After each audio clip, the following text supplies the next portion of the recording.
क्रांती news, आवाज सर्वसामान्यांचा। Shahapur Khardi number 1 जिल्हा परिषद शाळेत अत्याधुनिक कॉम्प्युटर लॅबचे उद्घाटन। शहापूर तालुक्यातील भारतरत्न अटल बिहारी वाजपेयी आंतरराष्ट्रीय आदर्श शाळा खर्डी नंबर 1 येथे विद्यार्थ्यांसाठी सुसज्ज कॉम्प्युटर लॅब उभारण्यात आली आहे। स्वातंत्र्य दिनाचे औचित्य साधून या लॅबचे उद्घाटन माननीय श्री गणेशजी राऊत यांच्या हस्ते करण्यात आले। या नवीन कॉम्प्युटर लॅबमध्ये विद्यार्थ्यांसाठी 9 अत्याधुनिक कॉम्प्युटर्स उपलब्ध करून देण्यात आले। यावेळी ज्येष्ठ पत्रकार प्रशांत खर्डीकर, नरेश जाधव, सगीर शेख, शाकीर शेख, प्रवीण भोईर, मंगेश दुर्गुडे, शाळा व्यवस्थापन समितीचे हेमंत परदेशी, सनी बेंद्रे, सोमनाथ मस्कर, विठ्ठल सोनवणे, मुख्याध्यापक लिहे सर, शिक्षक शिरोशे सर आदी मान्यवर उपस्थित होते।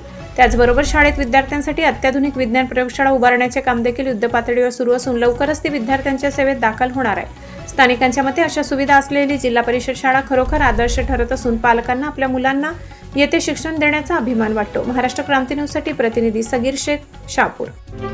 अशाच नवनवीन बातम्या पाहण्यासाठी आमच्या महाराष्ट्र क्रांती न्यूज या YouTube चॅनलला लाईक करा, सबस्क्राइब करा आणि बेल आयकॉनला प्रेस करा।